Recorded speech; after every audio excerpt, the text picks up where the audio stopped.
በሌሊት ተነስቶ እያለቀሰ የስዊት ቦክስ ባለቤት ጌታቸው አላሰራ ብሎኛል የሚል አቤቱታ። ቶማስና ጌታቸው ሰጣ ገባ ከገቡ ብዙ ነገሮችም ታይተዋል።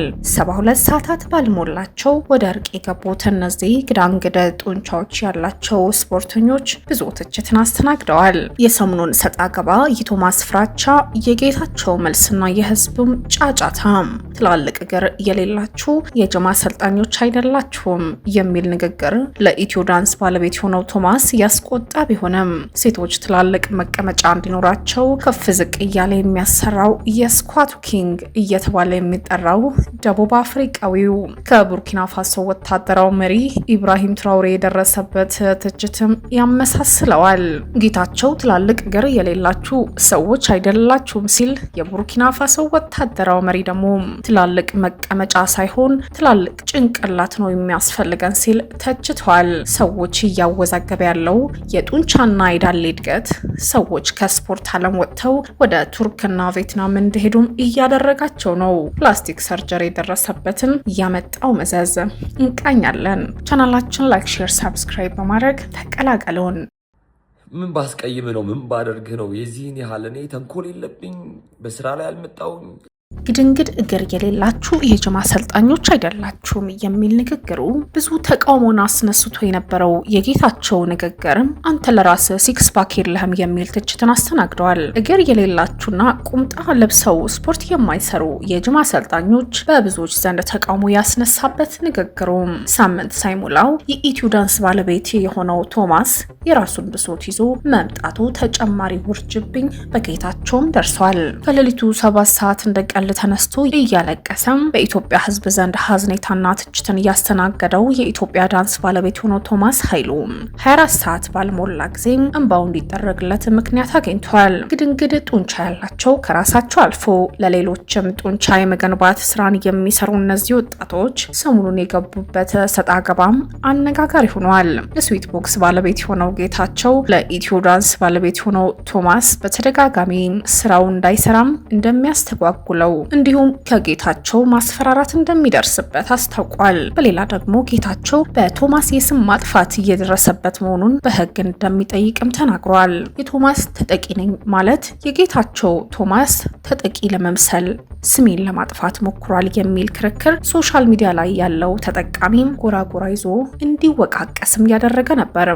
ባይ ዘ ዌይ አንተን መጉዳት ቢያስፈልግ ኖሮ አንተን በዚህ መንገድ አይደለም መጎዳ፣ ቢፍ በማድረግ አይደለም መጎዳ። ሌላ አንተም ምንም የምናቃቸው ብዙ የፋሚሊ ሚስጥሮች አሉ። ለሶሻል ሚዲያ ሰው ቪክተም ሆነ ስለ ቤተሰቦች ባወራው ነገር ብቻ እዚህ ቪዲዮዎች ተደጋጋሚ ቪዲዮዎች እያለቀስክ የሰራው ቪዲዮ እንደተሳሳትክ ስለገባህ አሁንም ቪክተም ሆነ ሰውን ኮንትሮል ለማድረግ የተጠቀምክበት መንገድ እንጂ አንተ አምነህበት ወይም ደግሞ ያን ነገር ፈልገው እንዳልፖስተከው ታውቃለህ።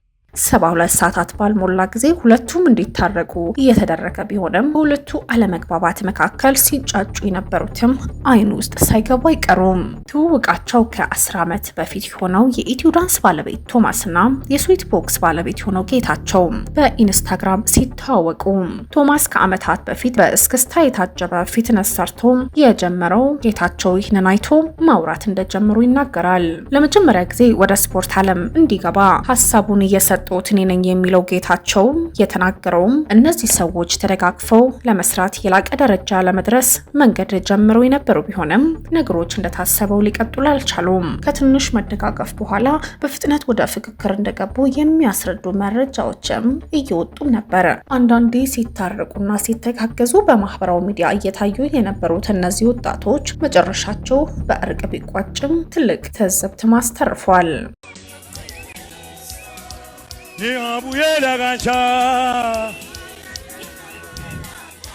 ይህ ሰጣ ገባ በዚህ ብቻ ያበቃ አይደለም። በደቡብ አፍሪካ የሚገኘው የስኳቱ ኪንግ እየተባለ የሚጠራው ኑኩሉ ኒኖ ዳሚኒ የሴቶች መቀመጫ እያሳደገ ግድንግድ ዳሌ እንዲይዙ እያደረገ ቢሆንም የቡርኪና ፋሶ ወታደራዊ መሪ የሆነው ኢብራሂም ትራውሬ አፍሪካ ትላልቅ ጭንቅላት እንጂ ትላልቅ መቀመጫ አያስፈልግም ሲል ተችቷል። የአፍሪካ ሴቶች መቀመጫቸው ሳይሆን ጭንቅላታቸው ማሳደግ ነው ያለባቸው በማለት ቡርኪና ፋሶ ዳሌን የሚያሳድጉ ሳይሆኑ ጭንቅላት የሚያሳድጉ እንቅስቃሴዎች እንዲያደርጉ ማዟል። የሴቶች ችግርን የተረዳ ይመስል ስኳቱ ኪንግ እየተባለ የሚጠራው ሳውዝ አፍሪካዊው ንኩሉኒኖ ዳሚኒ በአካል ብቃት ዓለም ውስጥ የስኳቱ ንጉስ በመባል የሚታወቅ ነው። ልክ እንደ ሴት ትላልቅ ዳሌ መኖሩ በወሬ ሳይሆን በተግባር ያሳየ በመሆኑ ብዙዎች ቤቱን የሚያንኳኩት ናቸው። የነዚህ ሰጣ ገባም እያነጋገረ ቢሆንም ከቡርኪና ፋሶ ወደ ሳውዝ አፍሪካ የሚሄዱ ሴቶችም እየጨመሩ የሚገኙ ናቸው። በሺዎች የሚቆጠሩ ሴቶች መቀመጫቸውን ሞንዳላ ለማድረግ ሰማይ ይባጡጣሉ። ዳሌያቸውና ወገባቸውን የማሞናደሉ ተግባር በተለይም በሆሊውድ ሴቶች የተለመደ ሆኗል። የሆሊውድ እውቅ ሴቶች በማየት ብቻም ደረጃውን ያልተጠበቀ የሕክምና ማዕከላትም ይገኙበታል። ደረጃውን ያልተጠበቀ የሕክምና ማዕከላትን ይጎበኛሉ። የብሪታንያው የቁንጅና ቀዶ ማህበር ያወጣው ጥናት እንደሚያመለክተው ከሆነ ከ3000 ሴቶች አንዷ በዚህ የዳሌ የማሞናደል ቀዶ ጥገናን ህክምና ምክንያት ህይወቷን ታጣለች። ይህ ህክምና በተለምዶ BBL ወይም ብራዚሊያን በት ሊፍት በመባል ይታወቃል። ሂደቱንም ስብ ካለው ማንኛውም የሰውነት ክፍል ስጋ ቡጭቅ አድርጎ ወስዶ መቀመጫ ላይ የመለጠፍ ሂደት ነው።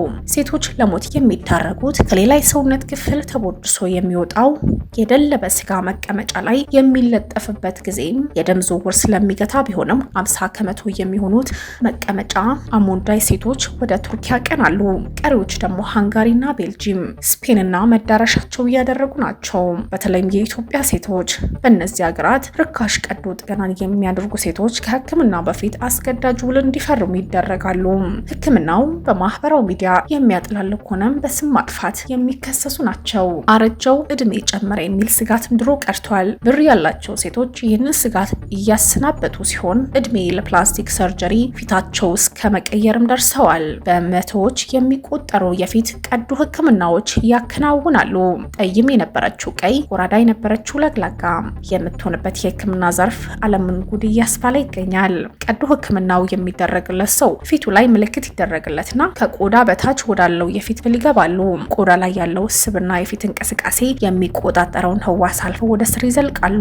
ከቆዳ ስር ያለው ስብና ጡንቻ ከቦታ ቦታ በማዛወር ፊት የሚፈልገውን ቅርጽ እንዲይዝ ይደረጋል። ሂደቱ ሰዓታትም ይወስዳል። የፊት የአንገት ቆዳን ለመሰብሰብ ቀላል የሆነ መምጣቱ የቀዶ ህክምናው ተፈላጊነትም እንዲጨምር ምክንያት ሆኗል። አገጭና አንገት ላይ ያተኮረ ቀዶ ህክምና አሁንም ተፈላጊ ናቸው። እድሜ የጨመረ መምጣቱ የሚያሳዩ የፊት ክፍሎች ላይ ቀዶ ህክምና ማካሄድ በወጣቶች ዘንድ እየተለመደ መጥቷል። በተለይም ሴቶች ፊታቸው፣ ወገባቸው፣ መቀመጫቸው ለማስተካከል የሚሄዱት ጥረትና የሚወስዱት ሪስክ አሳሳቢም ሆኗል። በቅርብ ጊዜ በጣም አደገኛ ነጥብ ላይ በሚያደርስ የፕላስቲክ ቀዶ ህክምና በመታገዝ ቆንጆ ተብሎ የሚወሰደውን ገጽታ ለማምጣት እየሞከሩ ያሉ ተበራክተዋል። ለህክምናው የሚውለው ኬሚካል ቦቶክስ ከጆሮ ጀርባ እየተሰጠም ነው።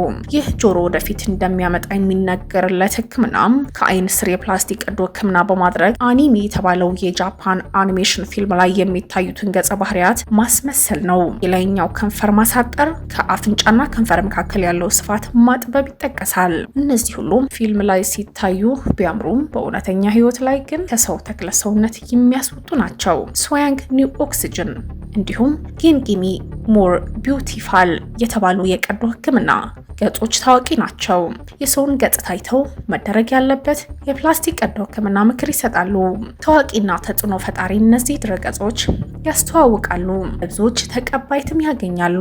አይሪሰርች የተባለው ተቋም ባወጣው ሪፖርት መሰረት 80,000 የሚያክሉ ህገወጥና 10,000 ህጋዊ የፕላስቲክ ቀዶ ህክምና መስጫ ድርጅቶች አሉ።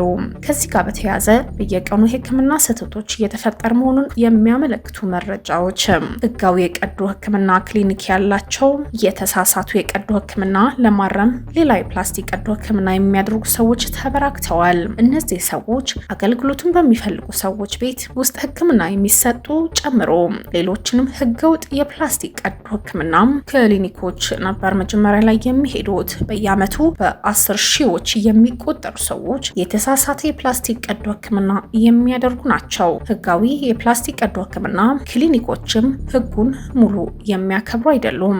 በ90ዎቹ መካከል በ2000 አካባቢ ሴቶች ትልቅ ጡት እንዲኖራቸው የሚፈልጉ ቢሆንም አሁን ደግሞ አነስ ያለ የጡት መጠን ተፈላጊ የሆነ ቆይቷል። ወቅታዊ መረጃዎችን ለማግኘት ቻናላችን ላይክ፣ ሼር፣ ሰብስክራይብ በማድረግ አነጋጋሪና ወቅታዊ መረጃዎችን በፍጥነት ለማግኘት ቻናላችን ላይክ፣ ሼር፣ ሰብስክራይብ አድርገው ይቀላቀሉ። ሪከርድ ዞን